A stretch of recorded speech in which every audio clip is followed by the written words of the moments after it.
हम लोग मुख गुहा की बात करेंगे। मुख गुहा क्या होता है ना। तो आहार नाल का सबसे अगला भाग होता है जो दोनों ऊपर नीचे जबड़ों से घिरा हुआ रहता है, और मुख गुहा को बंद करने के लिए दो मांसल होठ होते हैं। दो मांसल यानी इस होठों में कोई हड्डी नहीं पाया जाता, हड्डी वगैरह नहीं होते, ये पूरी तरह से मांस से बने होते हैं ना। और इसी को हम लोग बोलते हैं मुख गुहा। अब मुख गुहा में मुख्य रूप से हम लोग को दांत और जिह्वा के बारे में पढ़ना है। दांत और, तो सबसे पहले हम जिह्वा के बारे में पढ़ लेते हैं। जिह्वा क्या होता है? हमारे मुख गुहा का ये क्या बोल सकते हैं इसको हम लोग, जिह्वा जो बोलते हैं, जिह्वा का अगला भाग स्वतंत्र होता है, और इसका पिछला भाग जो होता है वो यहाँ पे क्या होता है, जुड़ा हुआ रहता है। पिछला भाग क्या होता है, जुड़ा हुआ रहता है। और जिह्वा के ऊपर में खुदरा खुदरा जैसा रचना होती है, जिसे हम लोग कहते हैं स्वाद कनिया, स्वाद कनिका या स्वाद कनिया कहते हैं ना। तो इसी के द्वारा हम लोग स्वाद का पता लगा पाते हैं कि मेरा भोजन मीठा है, तीखा है या कड़वा है। और ये जो होता है जिह्वा जो होता है एक प्रकार से छोलनी के जैसा काम करता है। कैसे करता है? यानी भोजन को उलटने या पलटने का काम करता है, और भोजन को अंदर निगलने में भी सहायक होता है। यानी मुख गुहा से अंदर ले जाने में जिह्वा ही सहायक होता है। कौन होता है? जिह्वा सहायक होता है। ठीक है, तो जिह्वा के बारे में ज्यादा डिटेल हम लोग को नहीं पढ़ना था, मुख्य रूप से हमको पढ़ना दांत। क्या पढ़ना है? तो यहाँ आज हम लोग मुख गुहा में दांत की संरचना पाई जाती है, दांत के बारे में पढ़ेंगे कि दांत होता क्या है। सबसे पहले दांत हमारे वयस्क मानव में दांतों की संख्या 32 होती है, जो कि यहाँ पर काउंटिंग कर सकते हैं। 1 2 3 4 5 6 7 8 9 10 11 12 13 14 15 16 17 18 19 20 21 22 23 24 25 26 27 28 29 30 31 32। यानी वयस्क मानव में दांतों की कुल संख्या कितना होता है? 32 होता है। कितना होता है? 32 होता है। हमारे मुख गुहा में दांत 4 प्रकार के होते हैं। कितने प्रकार के होते हैं? 4 प्रकार के होते हैं। अगर बच्चों की बात कही जाए तो बच्चों की दांत जो होता है वो 20 होता है, जिसको दूध का दांत कहा जाता है। क्या कहा जाता है? और दूध का दांत 12 वर्ष की उम्र में टूट जाता है और पुनः फिर से दांत उगते हैं, और इसको वयस्क मानव तक ये 32 दांत होते हैं। तो कुल मिलाकर अगर कहा जाए कि मनुष्य के जीवन काल में कितने दांत आते हैं, तो मेरा आंसर होगा 52। कितना होगा? क्योंकि 20 ऐसे दांत होते हैं जो बच्चा जन्म लेता है तो उसके बाद आता है ना। और 12 साल के बाद जो दांत आते हैं वो 32 होते हैं। उसकी संख्या कितने होते हैं? 32 होते हैं। तो कुल मिलाकर के देखा जाए कि हमारे जीवन काल में दांतों की संख्या 32 होती है। कितना होती है? 32 होती है। तो सबसे पहले हम दांत के प्रकार बताते हैं। दांत मुख्य रूप से 4 प्रकार के होते हैं। कितने प्रकार के? 4 प्रकार के होते हैं। पहला होता है, देखिए इसको बोलते हैं हम लोग, ये वाला जो है इसको बोलते हैं क्या, अभी बताया कि हमारे जीवन काल में टोटल 52 दांत आते हैं। जो अगर कहा जाए कि जो बच्चा होता है उन बच्चों में दांतों की संख्या 20 होता है। कितना होता है? 20। कितना होता है जी? 20 होता है। बच्चे जो होते 12 वर्ष के आयु में ये 20 दांत टूट जाते हैं और पुनः फिर से दांत निकलते हैं। वो दांत जो होता है वयस्क मानव तक 32 होता है। कितना होता है? 32 होता है। यानी वयस्क मानव में दांतों की संख्या 32, और बच्चों की अगर बात कही जाए तो दांतों की संख्या कितना होती है? 20 होती है। कितना होती है? 20 होती है। उसके बाद यहाँ पर हम लोग बात करेंगे कि ये 32 दांत जो होते हैं वो निम्नलिखित 4 प्रकार के होते हैं। कितने प्रकार के होते हैं? 4 प्रकार के होते हैं। कौन कौन होता है? तो पहला हम बोल सकते हैं यहाँ पे इंसाइजर, उसके बाद होता है कैनाइन, इसके बाद प्रीमोलर, और उसके बाद होता है मोलर। क्या होता है? तो ये 4 प्रकार के होते हैं।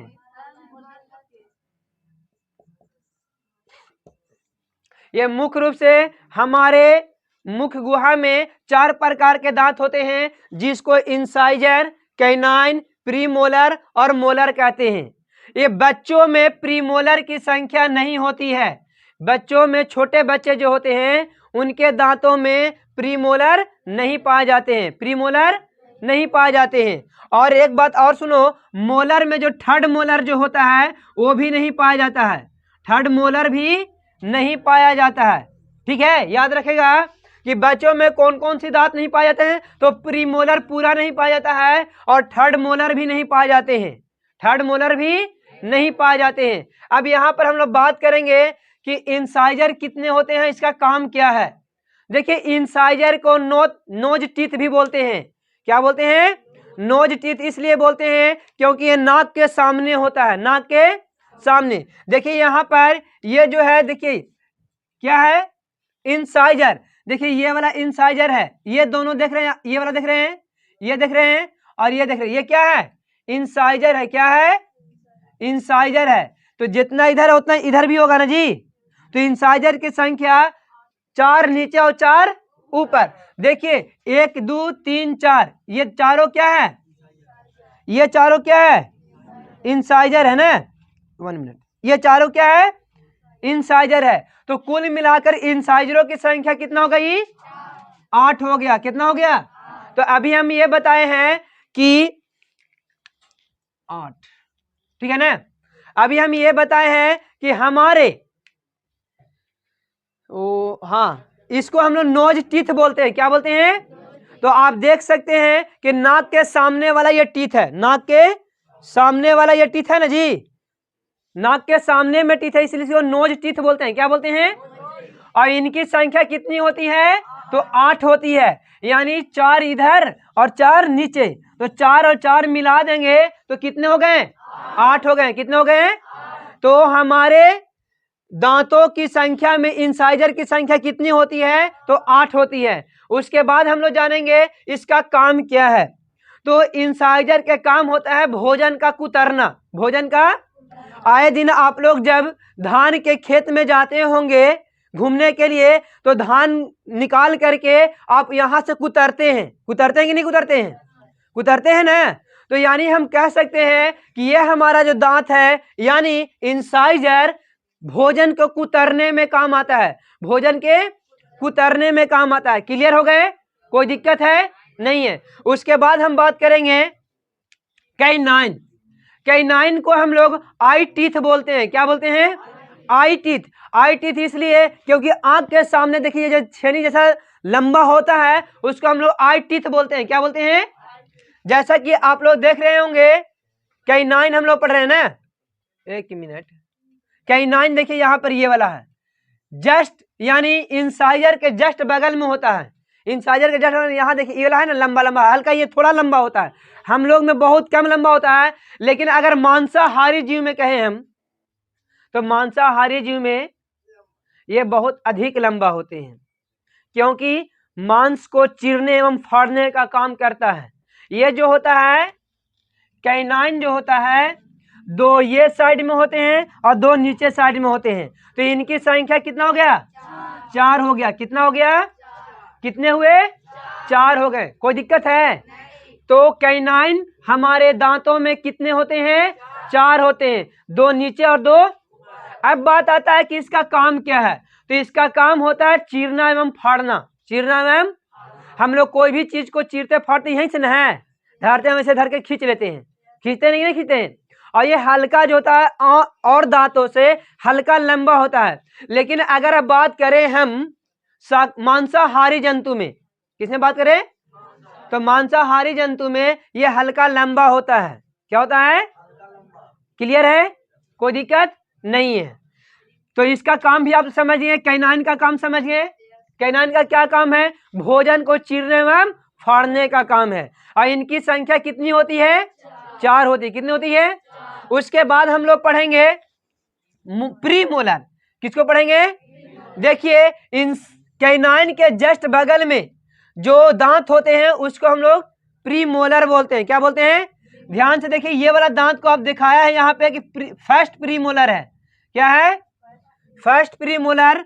और इधर होगा सेकेंड प्रीमोलर। इधर क्या है? सेकेंड प्रीमोलर है ना। तो मोलर जो होते हैं हमारे दांतों में कितने होते हैं, हमारे मुख गुहा में मोलरों की संख्या, हम लोग यहाँ पर बात कर रहे थे प्रीमोलर की। किसकी बात कर रहे हैं? प्रीमोलर। तो हमारे दांतों में एक मिनट, अगर छोटे बच्चों की बात कहा जाए जो 12 साल के कम होते हैं, 12 साल से जिनकी आयु कम होती है, उनमें प्रीमोलर नहीं पाया जाता है, प्रीमोलर नहीं पाया जाता है, प्रीमोलर होता ही नहीं है ना। लेकिन अगर वयस्क मानव में कहा जाए तो प्रीमोलर होते हैं, और इनकी संख्या कुल मिलाकर कितना होता है? तो 6 होता है। कितना होता है? एक साइड 6 और दूसरा साइड 6, 6 कितना हो गया? कितना हो गया? 12 होते हैं। कितने होते हैं जी? 12 होते हैं। तो यहाँ पर बात कहा जाए तो प्रीमोलरों की संख्या कितना होता है? 12 होता है। तो अभी हम देखें इंसाइजर 8, कैनाइन कितना? 4, और प्रीमोलर, यानी कुल मिलाकर के देखा जाए तो 24 दांत के बारे में हम लोग पढ़ चुके हैं। 24 दांत के बारे में हम लोग पढ़ चुके हैं। अब आगे पढ़ेंगे हम लोग किसका? मोलर। क्या पढ़ेंगे? मोलर। तो हमारे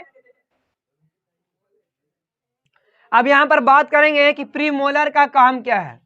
तो प्रीमोलर कौन काम है? भोजन का चबाना। भोजन का, हम लोग भोजन को चबाते कहां से हैं? तो यहीं से चबाते हैं जी। ये होता है प्रीमोलर। प्रीमोलर का काम क्या है? भोजन को चबाना। तो भोजन चबाता कौन है? प्रीमोलर होता है, जिनकी संख्या कितना होता है? अगर कहा जाए कि छोटे बच्चों में प्रीमोलर की संख्या कितना होगा, तो बोलेंगे 0, यानी नहीं होता है, यानी। तो यहाँ पर देखा जाए कि प्रीमोलर है कौन कौन।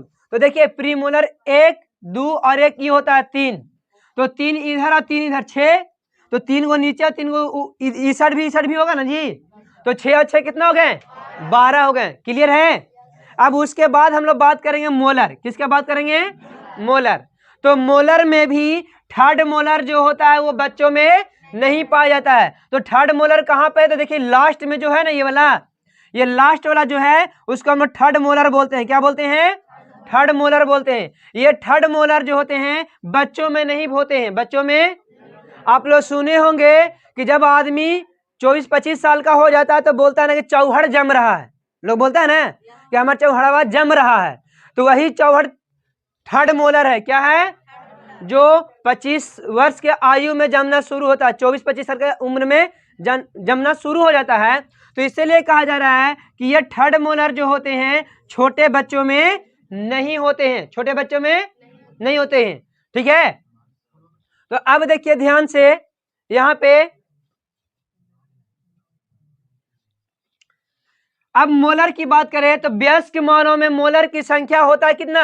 8 होता है। कितना होता है? 8। देखिए कौन कौन, ध्यान से देखिएगा। फर्स्ट मोलर यहां है। फर्स्ट मोलर, एकदम दिमाग खराब करके रख ले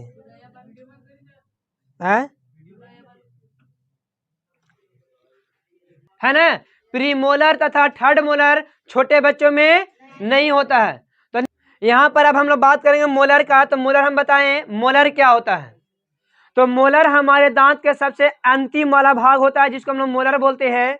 देखिए आप ध्यान से, इसको बोलते हैं फर्स्ट मोलर। ये क्या है मेरा? फर्स्ट मोलर है। और उसके बाद बोलते हैं इसको थर्ड मोलर। फर्स्ट मोलर और थर्ड मोलर। और यहां देखिए ये है सेकेंड मोलर। ये क्या है? सेकेंड मोलर, है ना। तो कुल मिलाकर के हमारे दांतों में मोलरों की संख्या कितना होता है? 8 होता है। क्या होता है? अब बात आता है कि इसको काम क्या है। तो हम बता दें कि हमारा भोजन जो सबसे कड़ा भोजन होता है, जिसमें चना चबाते हैं ना हम लोग, तो कड़े भोजन को ले जाकर के हम कहाँ चबाते हैं? मोलर के पास। कहाँ? तो ये कड़े भोजन को चबाने का काम करता है, ये भोजन को चबाने का काम करता है। और ये जो कैनाइन है चीरने या फाड़ने का काम करता है। और ये जो इंसाइजर की बात करेंगे, इंसाइजर जो है सो कुतरने का काम करता है। क्या चीज? अब हम यहां पर बात करेंगे बच्चों के दांत, है ना। तो हम अभी बोले हैं कि बच्चों में दांतों की संख्या कितना होता है? 20 होता है। तो आप यहां पर आप काउंट कर सकते हैं कि बच्चों में दांतों की संख्या 20 है या। देखिए 1 2 3 4 5 6 7 8 9 10 11 12 13 14 15 16 17 18 19 20, यानी कुल मिलाकर कहा जाए तो यहाँ पर बच्चों में दांतों की संख्या कुल कितना है? अब कौन कौन है? देखिए सेंट्रल इंसाइजर दिया हुआ है। इंसाइजर है ना, लास्ट इंसाइजर भी है, जिसको लेटरल इंसाइजर बोलते हैं, है ना। उसके बाद आपका कैनाइन भी दिया हुआ है। देखिए 1 2 3 4, ये चारों दांत आपका क्या है, चारों दांत इंसाइजर है। क्या है, इंसाइजर है। उसके बाद आप देखिए कैनाइन, तो कैनाइन भी आपका यहाँ पर दे दिया है ना। कितना दिया है, कैनाइन बच्चों में होता है, 1 मिनट, इंसाइजर दिख रहा है बढ़िया से, ब्लैक से लिखे। अगर यहाँ पर इंसाइजर की बात करें तो बच्चों में कितना है, 1 2 3 4 5 6 7 8, यानी कितने हैं, 8 है। और आगे बढ़ते हैं हम लोग किसकी ओर, कैनाइन। तो कैनाइन देखिए, एक यहाँ है, एक यहाँ, 2 और ये 2, कितना हो गए, 4 हो गए ना जी। तो कैनाइन कितना है, कैनाइन की संख्या 4 है। उसके बाद हम लोग करते हैं प्री मोलर। इसमें होता है क्या, प्री मोलर होता है। तो कुल मिलाकर अभी कितना हुआ, 12 हुआ है। कितना हुआ है, अब ध्यान दीजिए, फर्स्ट मोलर और सेकेंड मोलर, हम बोले थे कि थर्ड मोलर नहीं होते हैं। थर्ड मोलर छोटे बच्चों में थर्ड मोलर, तो देखिए इसमें थर्ड मोलर दिया हुआ है। तो देखिए यहां पर अगर हम लोग मोलर की बात करते हैं, क्या बात करते हैं, तो 1 2 3 4 5 6 7 8, यानी कितने हो गए, 8 हुए ना। तो कुल मिलाकर देखा जाए कि छोटे बच्चों में दांतों की संख्या कितनी होती है, तो 20 होती है। कितने होती है, जो कि 12 वर्ष की आयु में ये सभी दांत टूट जाते हैं। 12 वर्ष की आयु में ये सभी दांत क्या होते हैं, टूट जाते हैं, और फिर से पुनः दांत आते हैं। जो मानव को वयस्क तक रखता है वह दांतों की संख्या होता है 32। तो अब देख लीजिए यहां पर 20 आ रहा है बचपन में और 32 आ रहा है बुढ़ापे तक लगभग रहता है, जो बुढ़ापे में टूटते रहते हैं। और ये दांत पुनः नहीं जमते हैं, जमते नहीं है दोबारा। अगर ये दांत टूट गया तो दोबारा फिर ये जमेगा नहीं। समझ में आया ना, ये दांत जीवन में एक ही बार आता है। ये जो होते हैं जीवन में कितने बार आते हैं, एक ही बार आते हैं, दोबारा नहीं आएंगे। लेकिन ये सब दांत टूट करके पुनः जन्म लेते हैं, है ना। यहाँ पर हम लोग देख रहे हैं कि बच्चों में दांत कितने प्रकार के होते हैं और कितने संख्या होते हैं और कौन कौन है। ठीक है, यहाँ पर ही बच्चों में ये कुतरने का काम करता है, ये चीरने फाड़ने का काम करता है, और ये भोजन के चबाने के लिए काम करता है, भोजन के चबाने के लिए काम करता है। क्लियर है आप लोग, बहुत अच्छा। एक और क्वेश्चन यहाँ पर हो सकता है कि आपके जीवन काल में कितने बार दांत आते हैं। तो हम लोग बोलेंगे कि हमारे जीवन काल में 2 बार दांत आते हैं। कितने बार, एक होता है बचपन वाला जिसको दूध का दांत बोलते हैं, और एक होता है वयस्क वाला जिसको हम लोग अस्थाई दांत बोलते हैं। क्या बोलते हैं, ये अस्थाई दांत होते हैं, ये टूटते नहीं, और टूट जाते तो फिर आते नहीं है। ठीक है, ये अस्थाई दांत हैं जी, ये 12 साल की उम्र में टूट करके फिर से आ जाते हैं। लेकिन अस्थाई दांत होते हैं जो टूट करके फिर नहीं आते हैं। हम बात बता रहे थे आप लोग को कि मांसाहारी, तो मांसाहारी जो जानवर होते हैं उन मांसाहारी जानवरों में दांत लंबी लंबी कैनाइन है। देखिए ये वाला दिखाई दे रहा है ना, ये दोनों कैनाइन है। क्या है, जो क्या होता है, लंबी लंबी होते हैं। कैसे होते हैं, अभी हम बताए थे ना कि मांसाहारी जंतु में कैनाइन जो होते हैं वो लंबे होते हैं। क्या होते हैं, जो कि आप सामने देख सकते हैं कितना लंबे लंबे है ना, क्योंकि इन्हीं दांतों के सहायता से मांस को चीरने एवं फाड़ने का काम करते हैं, मांस को चीरने एवं फाड़ने का काम करते हैं। तो मांसाहारी जंतु में कौन सी दांत लंबी होते हैं, तो कैनाइन। कौन सी दांत, क्लियर है, बहुत अच्छा। देखिए यहाँ पे हम बात करते हैं शाकाहारी। ये बकरी लिखा हुआ साफ दिखाई नहीं दे रहा होगा आप लोग को, ये बकरी का दांत है। तो शाकाहारी जो जानवर होते हैं उनमें दांत ऊपर के नहीं पाए जाते हैं। शाकाहारी जानवरों में ऊपर के दांत नहीं होते हैं, सिर्फ नीचे वाला दांत होते हैं। सिर्फ जैसा कि आप यहाँ देख रहे हैं कि नीचे वाला दांत है ना बकरी का, गाय में भी नीचे ही वाला होता है। लेकिन यहाँ अगर शेर का ही दांत है, किसका है, तो शेर में यानी मांसाहारी जानवर में ऊपर नीचे दोनों दांत होते हैं, जिसमें कैनाइन क्या होते हैं, लंबे लंबे होते हैं। कैनाइन क्या होते हैं, लंबे लंबे होते हैं। ये कुत्ता का दांत है, ये भी देखिए इसका भी लंबा है ना। तो इस प्रकार से हम लोग दांत के बारे में पढ़ ले। अगर पक्षी की बात कही जाता है तो पक्षियों में दांत चोंच होता है। दांत क्या होते हैं, चोंच को ही दांत कहा जाता है पक्षियों में। पक्षियों में चोंच को ही क्या कहा जाता है, दांत कहा जाता है। तो आप लोग दांत के बारे में पूरी अच्छे से अध्ययन कर लिए हैं। अब हम लोग पढ़ेंगे आहार नाल का अगला भाग जो होता है। मुख गुहा में भी एक और संरचना पाई है जिसको हम लोग लार बोलते हैं। तो लार ग्रंथि के बारे में हम लोग अगले वीडियो में देखेंगे, ठीक है।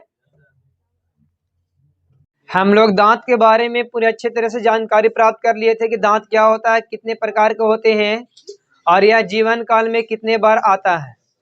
ये सारा बात हम लोग पढ़ चुके थे, है ना। दांत कितने प्रकार के होते हैं, हमारे जीवन काल में कितने बार दांत आते हैं, कितने दांत आते हैं, वयस्क मानव के शरीर में कितने दांत हैं और कौन कौन से होते हैं और इनका काम क्या क्या है, सारा बात हम बता दिए हैं, है ना। आज हम लोग पढ़ेंगे दंत अस्थि क्षय। हम बताए थे लार ग्रंथि बताने के लिए, लार ग्रंथि से पहले यहाँ पे हम लोग देखेंगे दंत अस्थि क्षय क्या होता है। तो दंत अस्थि क्षय में कुछ क्या होता है, जब हम लोग कोई मीठा चीज शक्कर युक्त कुछ खा लेते हैं तो खा लेने के बाद जब अच्छी प्रकार साफ सफाई नहीं होता है तो क्या होता है कि हमारे दांत में वो सड़ जाते हैं और बैक्टीरिया से अभिक्रिया करके वो अम्ल का निर्माण करते हैं। वही अम्ल धीरे धीरे हमारे दांत के परत पर जम जाते हैं और दांत में छोटे छोटे जहां तहां छिद्र करते हैं। इसी क्रिया को हम लोग दंत अस्थि क्षय कहते हैं। क्या बोलते हैं, तो जब हम लोग कोई मीठा चीज जैसे में हो गया, चॉकलेट हो गया, ये सब कोई भी मीठा चीज शर्करा युक्त जिसमें शर्करा मिला हुआ है, अगर उसको हम लोग खा लेते हैं, खाने के बाद हमारे दांत में सड़ जाते हैं। क्या होता है, सड़ जाता है। तो सड़ने के बाद बैक्टीरिया से रिएक्शन करता है। बैक्टीरिया से रिएक्शन करने के बाद यहाँ पर अम्ल का निर्माण होता है। किसका निर्माण होता है, दांत में जब अम्ल का निर्माण होता है तो दांत में क्या होता है, जहां तहां छिद्र करने लगते हैं, छोटे छोटे छिद्र होने लगते हैं और इसी छिद्र को हम लोग बोलते हैं दंत अस्थि क्षय। क्या बोलते हैं, दंत अस्थि क्षय होने के बाद क्या होता है, बहुत दर्द देने लगता है, दांतों में बहुत तेजी से दर्द होने लगता है। तो इसे बचने के लिए हम लोग को क्या करना होगा कि जब हम कोई शर्करा युक्त पदार्थ खाते हैं या कोई भी चीज खाते हैं तो खाने के बाद दांत को अच्छी तरह से साफ सफाई कर लेना चाहिए, ताकि इसमें शर्करा युक्त जो पदार्थ होता है वो शर्करा युक्त पदार्थ हमारे दांतों में नहीं रहे, जिससे हमारे दांत अस्थि क्षय होने से बच सकता है। हमारा दांत अस्थि क्षय होने से क्या हो सकता है, बच सकता है। तो दंत अस्थि क्षय समझ में आ गया, कुछ नई बात नहीं है। आप लोग यहाँ बोलते हैं ना कि हमारा दांत में बहुत तेजी से दर्द हो रहा है, खोड़ा हो गया है दांत, बोलते हैं कि नहीं बोलते हैं, वही है दंत अस्थि क्षय। वही क्या है, क्या होता है कि जब कोई मनुष्य शर्करा युक्त पदार्थ खा लेता है, आइसक्रीम हो गया, चॉकलेट हो गया, है ना, ये सब शर्करा युक्त पदार्थ होते हैं। जब ये सब खा लेते हैं तो खा लेने के बाद क्या होता है कि उनके दांतों में जाके वो चिपक जाते हैं। खाने के बाद तुरंत तो साफ नहीं करते हम लोग, साफ नहीं करते हैं, नहीं करते हैं, और वो जाके चिपक जाता है। चिपकने के बाद हमारे दांत को क्या करता है कि दांत में बैक्टीरिया जब आते हैं तो बैक्टीरिया से वो रिएक्शन कर लेता है और बैक्टीरिया से रिएक्शन करने के बाद हमारे दांत में क्या होता है कि अम्ल का निर्माण करता है और अम्ल जो होता है दांत को जहां तहां नष्ट करने लगते हैं। क्या करता है, नष्ट कर कमजोर बनाने लगता है और कमजोर बनाते बनाते एक समय ऐसा होता है कि दांत में छिद्र कर देता है और इस छिद्र होने की क्रिया को ही दंत अस्थि क्षय बोलते हैं। क्या बोलते हैं, अब दंत अस्थि क्षय को रोकने के लिए सबसे अच्छा उपाय क्या है, हमारे जब हम शर्करा युक्त पदार्थ खाते हैं या कोई भी पदार्थ खाते हैं तो खाने के बाद इसको तुरंत अच्छी तरह से साफ कर लेना चाहिए। क्या करना चाहिए, और इस साफ करने का सबसे अच्छा तरीका है दंतमंजन। दंतमंजन का प्रयोग कीजिए, आपका दांत जो होगा दंत अस्थि क्षय बहुत लंबे समय तक नहीं हो पाएगा, ठीक है। अब हम लोग मानव पाचन तंत्र के बारे में थोड़ा सा देख लेते हैं। ये थोड़ा हम जहां तहां बता दे रहे हैं क्या क्या होता है नहीं होता है, सो है ना। उसके बाद इसके बारे में सभी अंगों के बारे में हम डिटेल से पढ़ेंगे। अभी थोड़ा शॉर्टकट में समझ लिए कहाँ कहाँ पर भोजन से जो कार्बोहाइड्रेट होता है, प्रोटीन होते हैं, वैसा होते हैं, वो कहाँ कहाँ टूटता है और हमारे भोजन में भोजन का पाचन किस तरह से होता है, इसके बारे में हम बता रहे हैं। तो सबसे पहले हमारे भोजन में मुख्य रूप से क्या क्या पाए जाते हैं? तो पाए जाने वाले होते हैं कार्बोहाइड्रेट, दिखाई दे रहा है जी? नहीं दिखाई दे रहा है ना?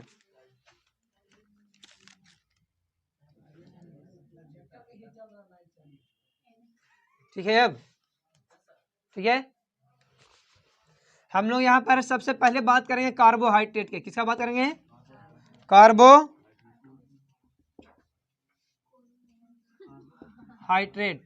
ठीक है। उसके बाद दूसरा होता है प्रोटीन। क्या होता है? और तीसरा में वसा। ऐसा नहीं है कि हमारे भोजन में यही तीनों होते हैं, और भी होते हैं, विटामिन होते हैं, मिनरल्स होते हैं ना। अगर विटामिन नहीं होगा तो हमारे शरीर में कई प्रकार के बीमारी उत्पन्न होने लगेंगे, है कि नहीं? तो बहुत सारे होते हैं, लेकिन मुख्य रूप से इन्हीं तीनों के बारे में हम लोग पढ़ेंगे कि हमारे शरीर में कहाँ कहाँ कैसे कैसे टूटते हैं। तो सबसे पहले हम बता दें, कार्बोहाइड्रेट जो होता है वो टूट करके बनाता है ग्लूकोज। क्या बनाता है? ग्लूकोज बनाता है।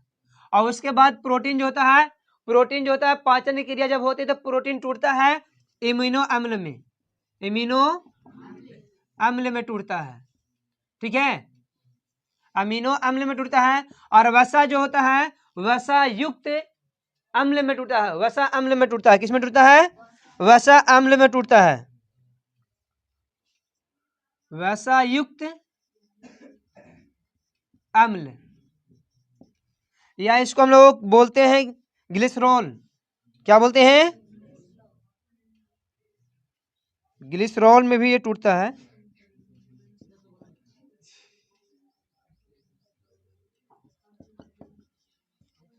तो देखिए यहां पर सबसे पहले हम बात करेंगे, एक मिनट,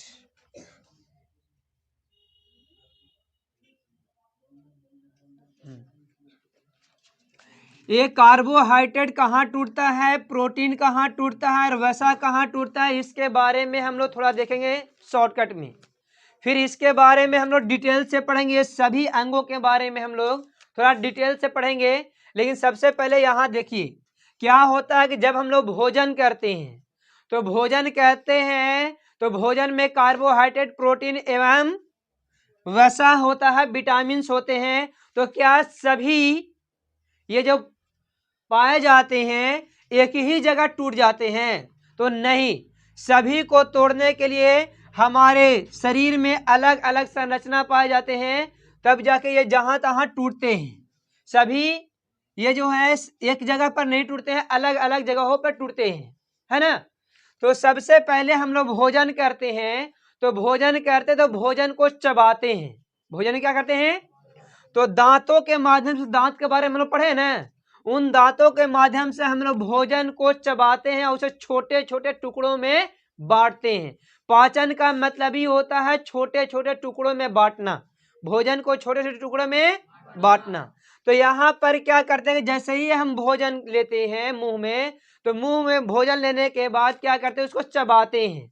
तो चबाने के क्रम में क्या होता है कि यहाँ पर देखिए ये लार ग्रंथि है। क्या है? ये लार ग्रंथि है। इस लार ग्रंथि से लार के रूप में बाहर आता है, लार बाहर निकलता है, जिसको हम लोग बोलते हैं सलाइबा। क्या बोलते हैं? सलाइबा आता है ये लार ग्रंथि से, लार के रूप में, ठीक है। जब हमारे मुख गुहा में सलाइबा आता है भोजन के उपस्थिति में, तो भोजन के साथ मिल करके भोजन को तोड़ता है, कार्बोहाइड्रेट को तोड़ देता है। और यहीं पे कार्बोहाइड्रेट टूट करके क्या बनता है? ग्लूकोज बनता है। क्या बनता है? कहाँ पे? यानी कार्बोहाइड्रेट का पाचन कहाँ होता है? तो मुख गुहा में होता है। क्वेश्चन पूछ देगा कि कार्बोहाइड्रेट का पाचन कहाँ होगा, तो हम बोलेंगे कि मुख गुहा में होगा। कहाँ होगा? क्योंकि ये जो होगा सलाइवा जो होते हैं वो लार ग्रंथि से निकल करके भोजन में मिलते हैं, और भोजन में जो कार्बोहाइड्रेट पाए जाते हैं इन कार्बोहाइड्रेट को तोड़ करके ग्लूकोज में बदल देता है। किसे बदलता है? और जब यहाँ पर भोजन का पाचन हो जाता है, ग्लूकोज बन जाता है, तो ग्लूकोज बनने के बाद 1 मिनट, वीडियो कट गया था। यहाँ पर हम क्या बोले कि जब भोजन यहाँ पर चबाया जाता है तो चबाने के बाद भोजन में से कार्बोहाइड्रेट बदल जाता है किसमें? ग्लूकोज में। ग्लूकोज में कार्बोहाइड्रेट बदलने के बाद भोजन जो होता है वो ग्रास नली, यहाँ पर हमारे मुख गुहा का पिछला भाग जो होता है वो होता है ग्रास नली। क्या होता है? ग्रास नली में दो छिद्र होते हैं, एक को बोला जाता है निगल द्वार, एक को बोला जाता है कंठ द्वार। तो निगल द्वार के माध्यम से भोजन चला आता है कहाँ? ट्रैकिया में। किसमें चलाता है? ट्रैकिया। देखिए हम इसको बोलते हैं, देखिए ये वाला भाग जो आपका है ये ट्रैकिया। ये क्या है? ट्रैकिया है। इसमें से गोल गोल ऐसे संरचना पाया जाता है, ये जो है इसी को ट्रैकिया बोलते हैं। जैसा कि आप लोग मुर्गी का गर्दन खाए होंगे तो उसमें देखे होंगे गोल गोल हड्डी जैसी रचना पाई जाती है, पाई जाती है ना, वही होता है ट्रैकिया। वही क्या होता है? ट्रैकिया। तो भोजन जो होते हैं कि आते कैसे हैं? तो इस ट्रैकिया में, ग्रास नली में क्रमानुकुंचन की गति होती है। क्रमानुकुंचन क्या होता है कि हमारे ग्रास नली में जब मान लीजिए कि यहाँ पर भोजन आ जाता है तो भोजन आने के बाद धीरे धीरे ये चिपकता है, चिपकने के बाद भोजन धीरे धीरे खिसकते खिसकते इधर आएगा। जब यहाँ आ जाए तो भोजन ये जो ट्रैकिया पूरी तरह चिपक जाता है, सॉरी ट्रैकिया नहीं, ग्रास नली के दीवारें जो होते हैं वो चिपक जाते हैं। चिपकने के बाद क्या होता है? फिर आते हैं, फिर आगे बढ़ते हैं। तो इस तरह से क्या होते हैं कि धीरे धीरे भोजन हमारे ट्रैकिया के माध्यम से, ये ट्रैकिया इसलिए रहता है कि ये दोनों दीवार आपस में सट न जाए, सटने से बचाने के लिए ट्रैकिया लगा हुआ रहता है ना। अगर ये ट्रैकिया नहीं होता तो ये दोनों दीवार आपस में सट जाते, दोनों दीवार क्या होते हैं? आपस में सट जाते। और एक समय ऐसा होता कि सांस लेने में प्रॉब्लम हो जाता, जिससे आदमी का मृत्यु भी हो सकता था, है ना। तो ऐसे स्थिति में क्या होता है कि यहाँ पे ट्रैकिया लगा हुआ रहता है जो दोनों दीवारों को सटने से बचाता है। दोनों दीवारों को सटने से क्या करता है? बचाता है। तो इसमें ट्रैकिया लगा रहता है। देखिए ऐसे गोल गोल संरचना होता है जो हल्का सा इधर क्या होता है कि हल्का सा सिकुड़ता और फैलता है, सिकुड़ता और, तो सिकुड़ने और फैलने की क्रिया को ही क्रमानुकुंचन कहते हैं। तो क्रमानुकुंचन के गति के द्वारा क्या होता है कि भोजन धीरे धीरे चला आता है किसमें? फिर तो भोजन धीरे धीरे चला आता है अमाशय में। देखिए अमाशय दिखा रहे हैं हम, देखिए ये वाला जो है आपका अमाशय, ये वाला क्या है? अमाशय है, जिसको हम लोग पेट बोलते हैं। क्या बोलते हैं? चलिए देखिए ध्यान से, अमाशय, अमाशय में जठर रस रहता है। देखिए ये वाला जो है दिख रहे हैं आप संरचना, यही संरचना का क्या है? अमाशय है। क्या है? अमाशय है। ये क्या है? पूरा अमाशय है। तो इस अमाशय में जठर रस पाया जाता है जिसमें हाइड्रोक्लोरिक अम्ल, HCl और भी पाए जाते हैं पेप्सिन, पेप्सिन और